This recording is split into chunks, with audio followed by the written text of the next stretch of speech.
Hmm. Don't look at it, just eat it. You're growing a boyfriend in your palm swipes after. Fourth degree, a fourth degree tear of the latest episode of Palm Swipes Left, a podcast with two middle aged women who've made it through the two sphincters. This is episode 61 about MSL episode 200, the bicentennial. I'm your host, Pomme de Terre. Enjoy.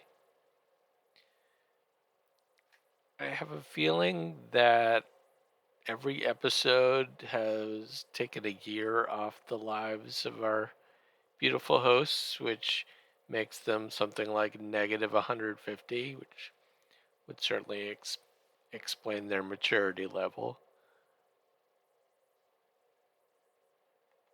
It is certainly a great accomplishment that they've got to 200 episodes. Though they were a little bit butthurt, as the expression goes, that not enough people had called or emailed or texted or tweeted to wish them congratulations. I don't really know what to make of that. I'm not going to say much more, except that it doesn't matter what you do on the day. It's about what you've done for the last 61 frickin' weeks to show your appreciation.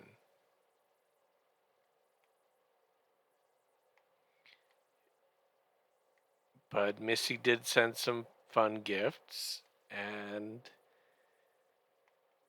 I would say a highlight of the show was the anticipation of what Jen's boyfriend growing in her pussy would end up looking like. I still haven't seen the picture, so I'm a little disappointed by that. But overall, it was as good a show as I have come to expect from these women. I appreciate that what well, by not receiving enough praise, it led them to call people like Kitty and Brian and Alex and Joel to get them to answer some what I'm hoping will be standard questions in this new segment called Guess What I Have in My Twat Right Now. I will attempt to answer the shout out questions that they posed to their friends and fans and family. And no, I don't know. Well, Joel's family. My favorite thing about Mom Swipes Left? That's a tough one. It's all been said before. It's just them. It's just the rapport. It's the give and take. It's the tug and whistle. What is it? I don't know. I just like listening to them, which I think is the most important thing about a podcast is that you enjoy listening to the people who are talking. My least favorite thing, ironically, is kind of the same, just their personalities in general are off-putting. What do I hope they'll do in the next 200 interviews or 200 episodes? More interviews. Everybody said more interviews, which I agree. You do have a way of drawing people out in unexpected fashions and probably unexpected to the people being interviewed as well. I'm not going to say happy 200th just because you tell me to. Oh, damn, I forgot to put that in my opening.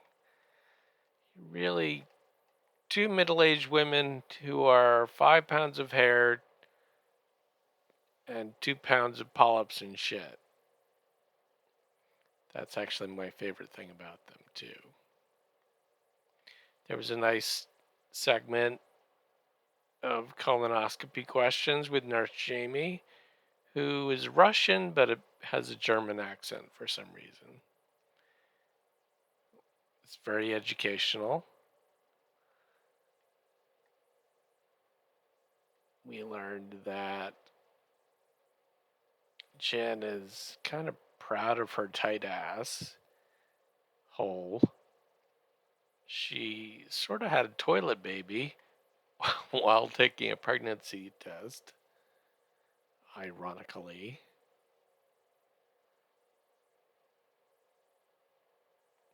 And she was on all the famous drugs. Oh, that was supposed to be in my opening, too. See, I have these bullets I make. I need better formatting. Notable news about the Pussy Chips, and which they believe Jen is the expert, apparently, that Pussy Chips should taste like fish sauce, fried clam batter, battery acid, and that they would need personalities. I would say the same about Dick Tang,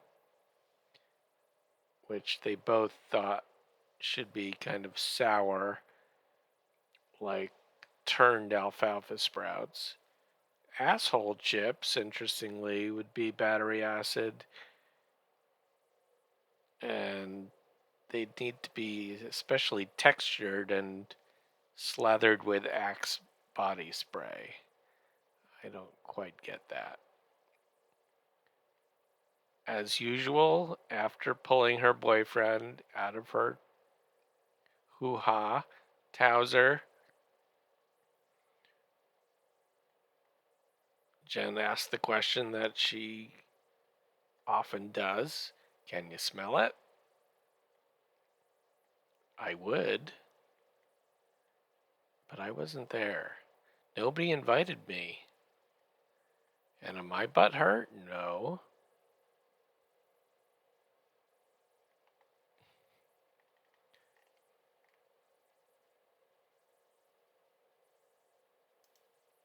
That's the gist of it.